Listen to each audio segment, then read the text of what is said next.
ও মারা আল্লাহর কাছে দান করেন গো, আল্লাহর কাছে দান করেন ও বাজান। হ্যাঁ? বাবা তুই?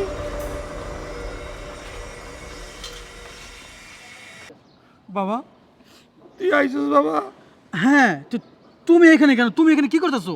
হাতে যে প্লেট বিক্রি করতেছো কে? কি হয়েছে তোমার? বাবার সবই আমার কপাল, সবই কপাল। বাবা মানে বুঝলাম না, কি সমস্যা কি? বলো আমারে।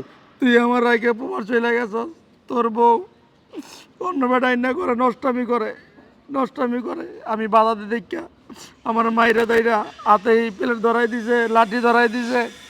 আর তোর বউ আমার বলছে প্রতিদিন 2000 টাকা ভিক্ষা কইরা লইয়া যাইতে হইব, নাহলে তোর বউ আমার খাওয়ান দিব না। জানোস বাবা, প্রতিদিন না এক বেলা খাইতে দেয় তোর বউ আমার। আচ্ছা এই তো একটা জিরা লঙ্গি, জিরা পাঞ্জাবি আমার ওষুধে কিনা দেয় না। আচ্ছা, তুমি চলো, আমি দেখতেছি বিষয়টা।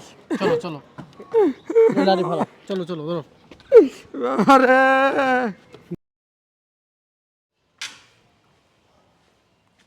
শোনো জান, আজকে কিন্তু সারাদিন আমাকে সময় দিতে হবে। হ্যাঁ অবশ্যই, আগে চলো ভিতরে। তুমি কখন আসলে? না জানিয়ে হঠাৎ এভাবে চলে এলে? কেন? জানিয়ে আসলে কি হতো? আমাকে ফুল দিয়ে বরণ করতে, ব্যান্ড পার্টি ভাড়া করতে? না মানে এমন কিছু না, তুমি এত দূর থেকে এলে, আগে জানা থাকলে ভালো হতো না? জানিয়ে আসবো? আরে জানিয়ে আসলে তো এই সিন দেখতে পারতাম না। তুমি যে কি সিনেমা করতেছো দেশে বসে, সে সিনেমা তো আমি দেখতে পারতাম না জানিয়ে আসলে। আর আমার বাড়িতে আমি আসবো, কাকে জানিয়ে আসবো? হ্যাঁ, আমার যখন খুশি তখন আমি আসবো। বাবা কোথায়, সেই জবাব আমি আগে চাই। বাবা উনি হয়তো বাইরে হাঁটতে গেছে। বাবা কোথায় গেছে? হারতে গেছে তাই না? চলে আসবে। বাহ। বাবা, বাবা। ইসমাইল, বাবা মানে বাবা তো বাহিরে, বাবা এখানে? বাবা অলরেডি চলে এসেছে, আমি বাবাকে নিয়ে এসেছি। বুঝতে পেরেছো? বাবা আসো। এই যে তোমার কাছে আমার প্রশ্ন, এটা এটা কি? এটা কি আমার বাবার হাতে? জবাব দাও। আমি কি কম টাকা পাঠাই বিদেশ থেকে? আমি জানতে চাই কিসের অভাব যে আমার বাবাকে ভিক্ষা করতে হবে রাস্তায়? ভিক্ষা করতে পাঠিয়েছো নাকি রাস্তা পরিষ্কার করেছো? হ্যাঁ, বাসায় থাকবে না, তুমি আকাম কুকাম করে বেড়াবে?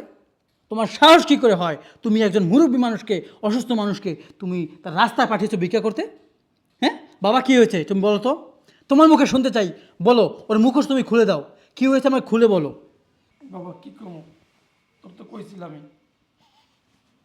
আমি বাসা থাকি দেখা তোর বউর অসুবিধা হয়। একটা ছেলে আসে, ওই দেখছো সাথে নিয়ে আইছে, এই ছেলেটা প্রতিদিন বাসার ভিতরে নোংরামি করে। আমি বাধা দিছি দেখিয়া তোর বউ আমার অনেক মারা মারছে, আমার উপর অত্যাচার করছে, আমার খাইতে দেয় না। পরে আমার এই ভিক্ষার প্লেট হাতে ধরাই দিছে।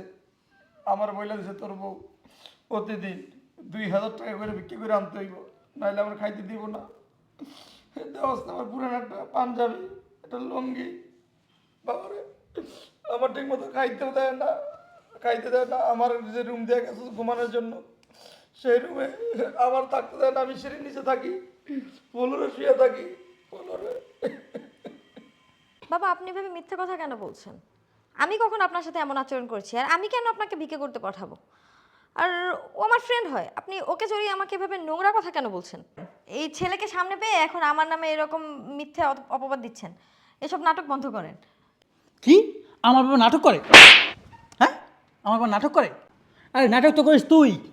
আমার বাবাকে তুই ভিক্ষা করতে পাঠাস, আবার বলে দিস যে 2000 করে ইনকাম করতে হবে। এই কিসের অভাব রে? আমি প্রবাস থেকে কম টাকা পাঠিয়েছি?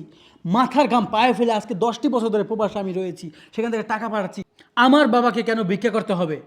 আরেকটি কথা, এই ছেলেকে সেই জবাব দাও। ইসমাইল, বাবা যা বলেছে সব সঠিক না। আর আমি তো বললামই যে ও আমার বন্ধু, তাহলে এই ব্যাপারটা নিয়ে এত বাড়াবাড়ি করার কি আছে? তোমাদের এই গল্প আমাকে আর শোনাতে হবে না, যা বোঝার আমি বুঝে গিয়েছি। তোমার কাছে আমি 10 বছরে যত টাকা পাঠিয়েছি তার পুঙ্খানুপুঙ্খানু হিসাব দিয়ে তুমি আমার কাছ থেকে চলে যাবে।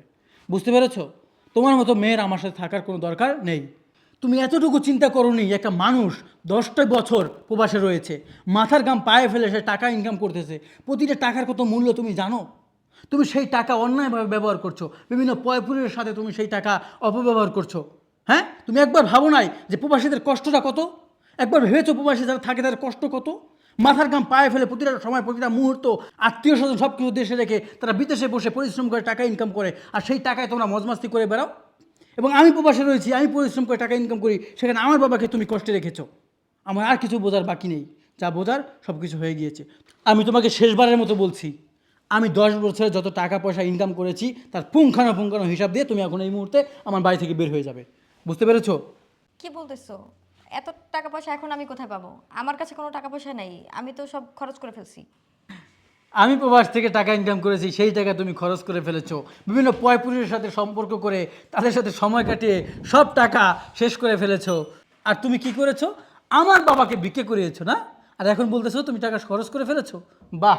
শোন, তোর মতো মেয়েকে এই টাকা আমি ভিক্ষা দিয়ে দিলাম, যা, টাকা লাগবে না। আমি যদি বেঁচে থাকি না, আমি টাকা আরও ইনকাম করতে পারবো, কোনো সমস্যা নাই। কিন্তু তোর মতো মেয়ের সাথে আমি সংসার করব না। এই মুহূর্তে তোর এই নাগরের হাত ধরে বেরিয়ে যা, যা। মানে কিন্তু এখন সিকিউরিটি গার্ড ডেকে কার ধাক্কা ধরে বের করে দিব, যা। বাবা, তুমি আমার মাফ করে দাও। আমি আসলে টাকার নেশায় পড়ে টাকা ইনকাম করতে হবে, সবাইকে ভালো রাখতে হবে, এই চিন্তা করে আমি তোমাকে অবহেলা করেছি। তোমার খোঁজখবর আমি ঠিকমতো নিতে পারি না। বাবারে, তোর দোষ নেই। আমি ভাবছি দেশে আইসা সবাইকে একটু সারপ্রাইজ দিব, কিন্তু দেখেছো আমি নিজেই সারপ্রাইজ হয়ে গেলাম। চল। বসো।